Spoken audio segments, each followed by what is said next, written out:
I want to welcome our next witness, and we're truly honored to have him here, Dr. Joel Hunter. And I just want to say he went out of his way and changed his schedule because he cares so much about this, and the whole committee really appreciates that, Dr. Hunter. Everyone knows him. He's the senior pastor of Northland. It's a church distributed in Central Florida. He is one of America's leading conservative evangelical voices, heads a congregation of more than 12,000 members, which I would say, even for New York City, that's a large number of congregants. On February 5th, 2009, he was appointed to the President's Advisory Council on Faith-Based and Neighborhood Partnerships, which will advise President Obama on substantive policy issues, including interfaith relations, strengthening the role of fathers in society, and reducing the number of abortions.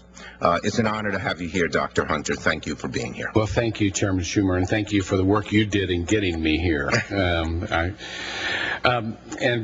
thank you, Senator Cornyn, and other esteemed colleagues on this panel for providing me with the opportunity to speak on the moral and religious reasons for immigration reform. I'm one of hundreds of thousands of local religious leaders in this country. I've been a pastor for almost 40 years, and that's what I want to be for all my years remaining. And even though I am also in leadership of positions of national and international groups that are dealing with immigration, it is at the local level that I'm continually reminded that policy truly does hurt or help people. In my faith tradition, we all started as strangers and aliens, outsiders to the Commonwealth of God. But because we have a God who was willing to do what it took to include us at great personal cost, we are no longer strangers and aliens, but fellow citizens, the Bible says.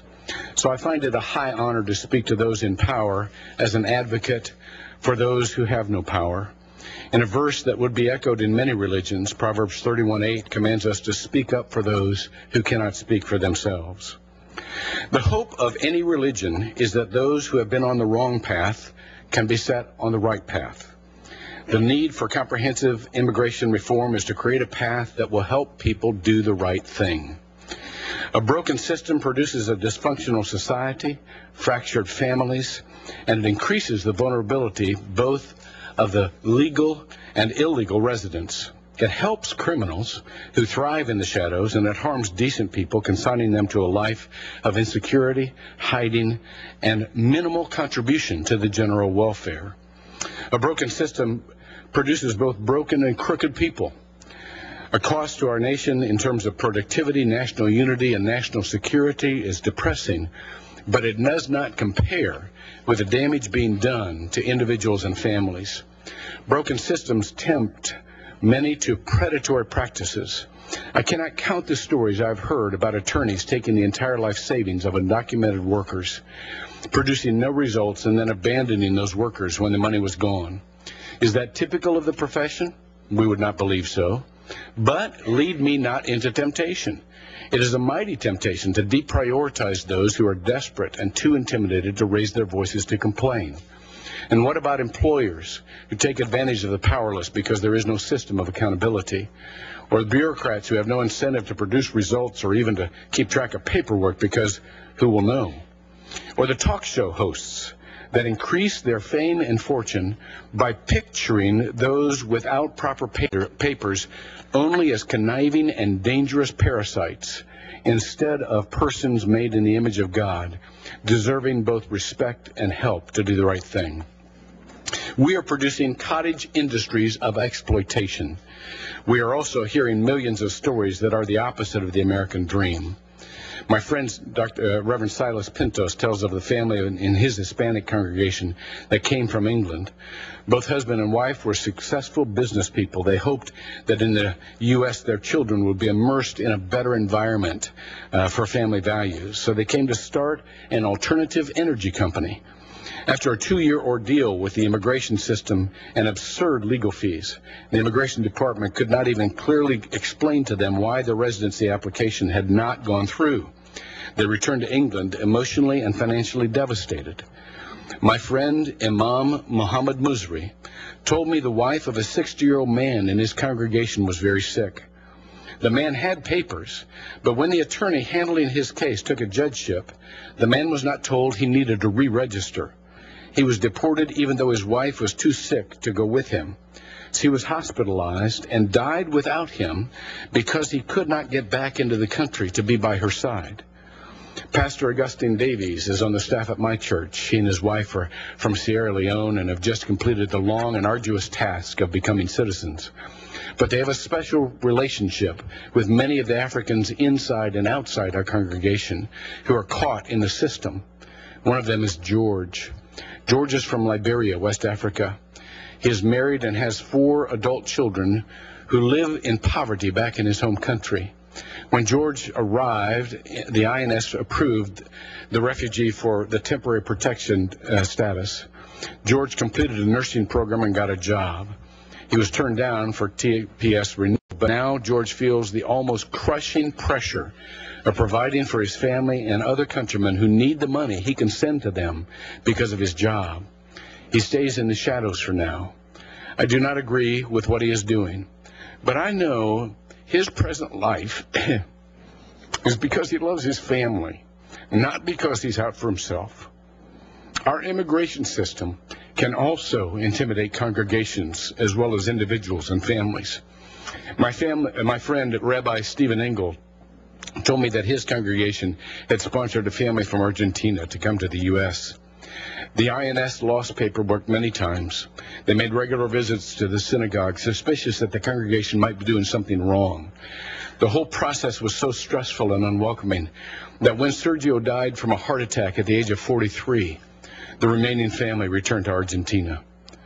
These stories and many others don't live up to the ideals of our country. We can do better, and we know it. Everyone is frustrated with the present system. Our immigration system in many cases has us echoing the words of the despairing saint who proclaimed, "I am not practicing what I would like to do, but I'm doing the very thing I hate." The urgency for immigration reforms that yields efficiency and compassion cannot be overstated because it is so overdue. Some of the central principles that comprise most major religions are also woven into our country's history and can be used as a standard for immigration reform. These principles that deem each person as valuable, endowed by their Creator, with a dignity that transcends earthly circumstance. Therefore, our system must treat each person respectfully. They acknowledge the family as the bedrock of personal and social development, and support of the family as the foundation of a strong society. Therefore, our system should prioritize the family. They see law not only as necessary for restraining evil, but as needed for structuring healthy relationships. It is right that wrongdoers are restrained and are punished, but it is a better justice when laws yield correction and the redemption of bad circumstances. Therefore, our system should have ways to choose to live upright lives after the penalties for wrong decisions. So for most people of faith, we are hoping for policies that will prioritize family togetherness, respect for the law, personal productivity, and compassion for those who are most helpless. We do not envy you your charge. Immigration reform is a more complex and a politically explosive challenge, but many of us are praying earnestly for you, and we are seeking God's wisdom in this matter. Including the stranger is not just a matter of compassion, but a necessity for greatness. Loving your neighbor as you love yourself is not only a moral commandment, but a path to national nobility. If we can build a nation of families and support networks that not only help the marginalized to be successful, but help the successful to be helpful, then we can better live up to our potential as a people. In the end, I believe our nation will not be judged by the productivity of our budgets, or the genius of our laws, or even the earnestness of our faith communities. We will be judged both by history and by God, by the way we have treated people, especially those who needed our help. Dr. Hunter, I want to thank you for those moving and powerful beautiful words.